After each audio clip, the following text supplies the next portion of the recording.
Hi, I'm Danielle Gagne from Commercial UAV News, and today it is my pleasure to introduce you to Mariya Tarabanovska, UAM advisor.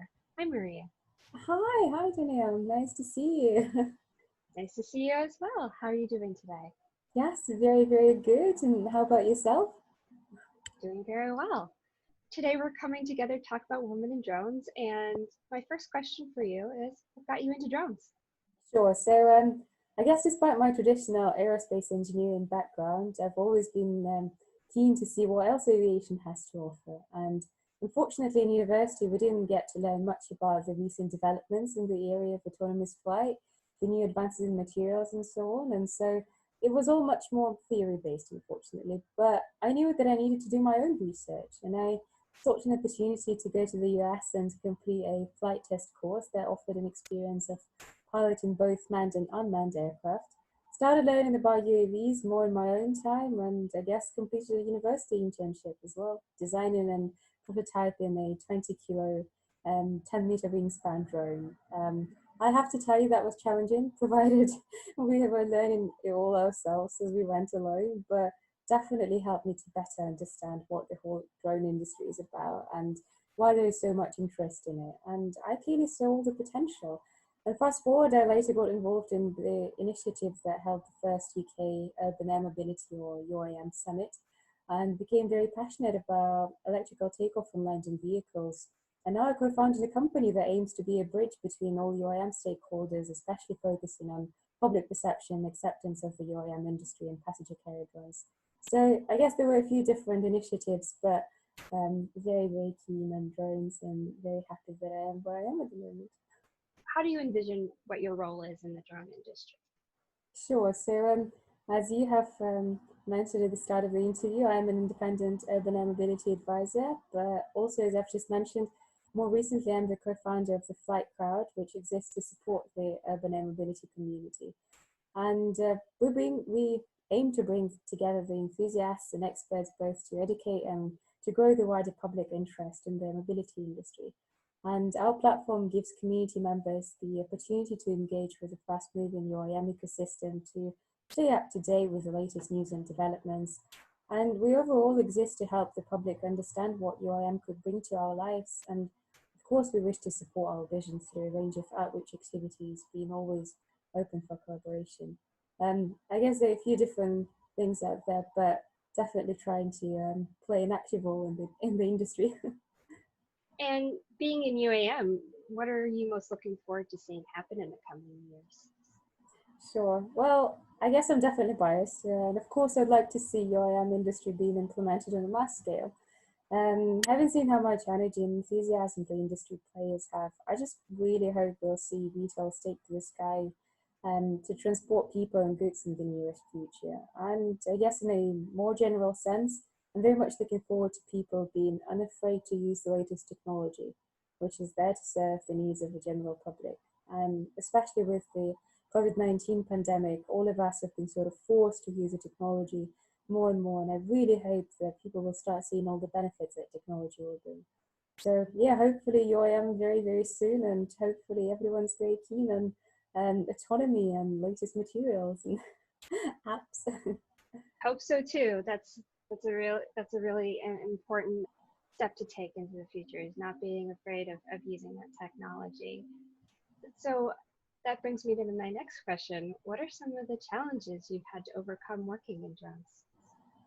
um, oh, that's an interesting one.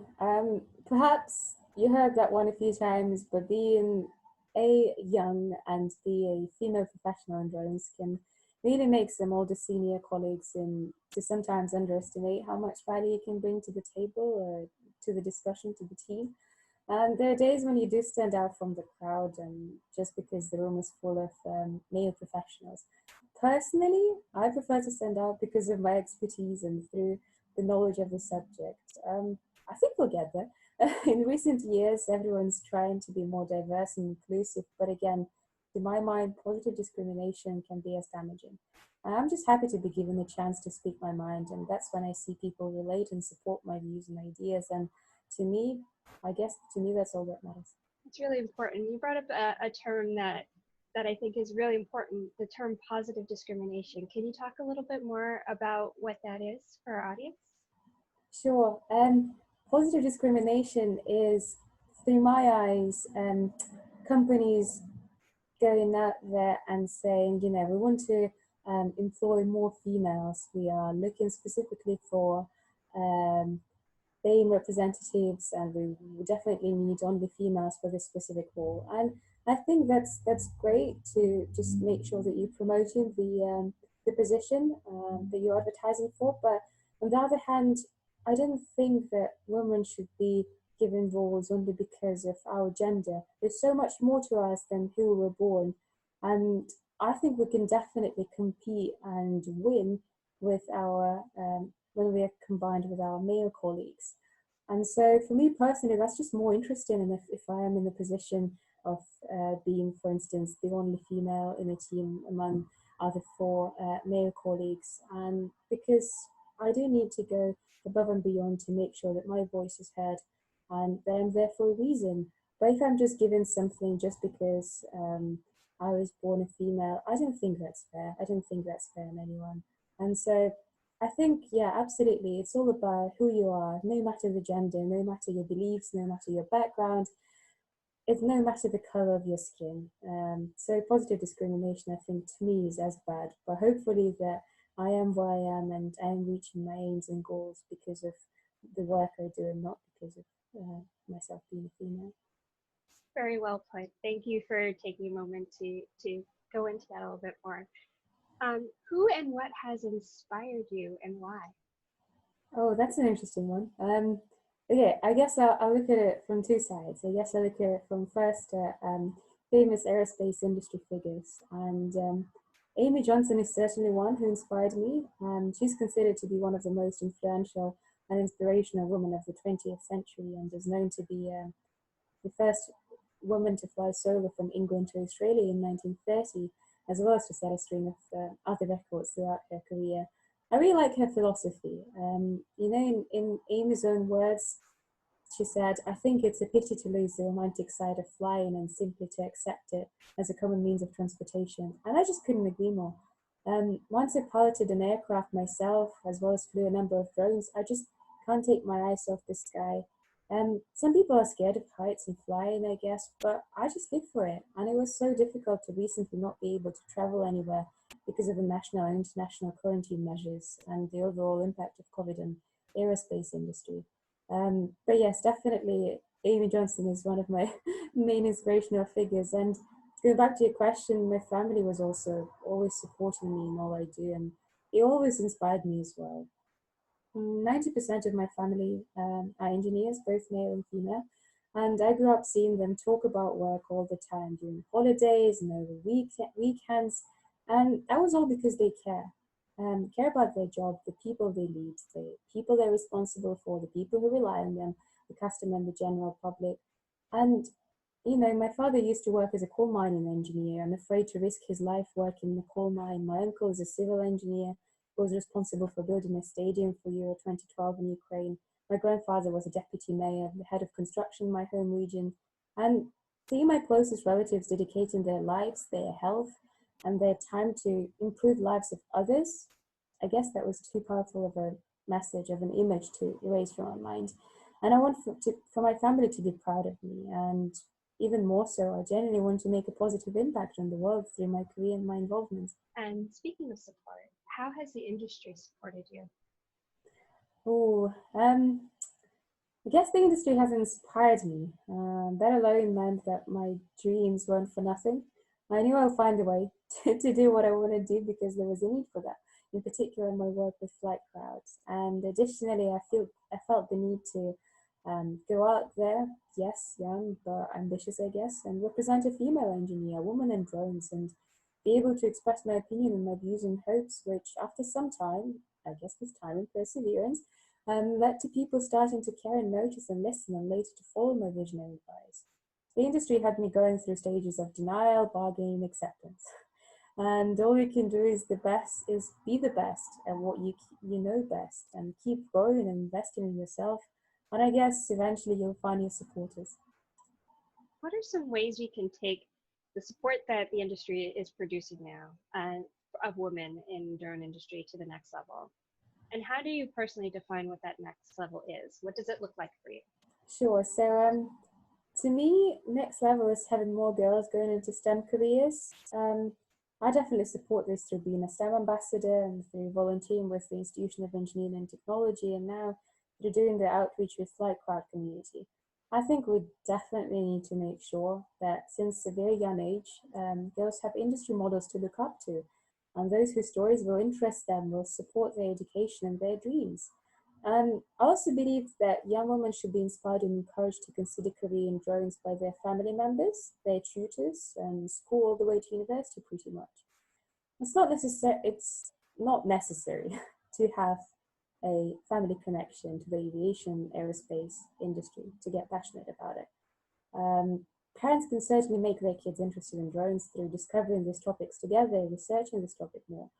And on the other hand, in university, I guess we can definitely start educating people about the future of aerospace and aviation and drones in particular.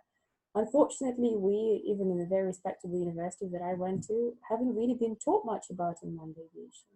And trust me, education days are still very much fresh in my memory. I believe if the industry is to progress forward, we should really work with the academia to ensure that we encourage and stimulate individuals to look not only at manned, but an unmanned aviation too. And of course, those ladies who've finished their education should be brave and open-minded to look into potentially making a career turn and going into drones. There are plenty of jobs, and it's not all about modeling and simulation, of course, unless you want to. But we do need people of all backgrounds and professions to help industry grow and flourish, and we really need more females just because it's about diversity and we're bringing so much to the table. I love that you brought up bringing it into the universities. I know you're focused primarily on UAM, but universities in STEM, especially bringing drones in and using it as a tool, being a part of the research process is such an important part in normalizing and also bringing girls and diversity to this field. So very, very important. And finally, what are some of the things that we can start doing today to get more women into the drone industry in the future? Oh, I'd say there are a few things I can think of that we can do today. Overall, all companies should definitely pledge to support females already in the industry and to have a balanced and gender equal approach to recruitment as well as outreach to promote careers in drone industry.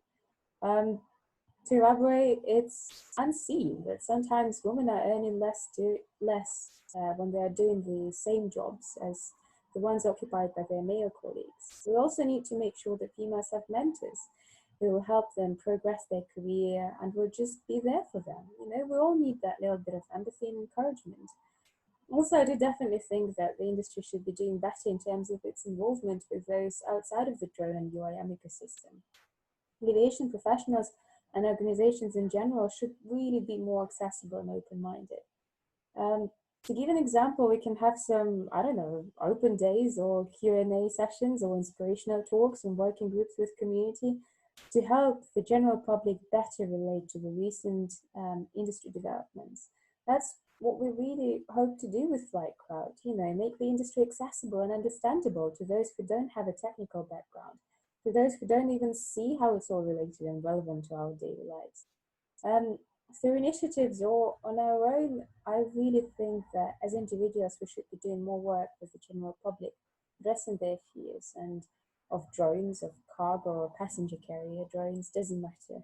But, more than anything, I think to positively shape society's opinion of drone and unite the public, we as an industry should really unite ourselves. And so I think that's what we all can start doing today. We need to bring that public outreach and acceptance. If more people can imagine being in this industry because it's more accepted, the diversity will come naturally, I think. Thank you so much for joining me today. It's been a pleasure. Thank you very much for having me. It was great to be a part of this. And I'm really hoping that so many girls, so many ladies will consider a career in aerospace and drones. And no matter how difficult it may seem, no matter how challenging, there are plenty of people who will be very keen to offer their support. Just go out there, be brave, be yourself, and there'll be plenty of opportunities, I'm sure.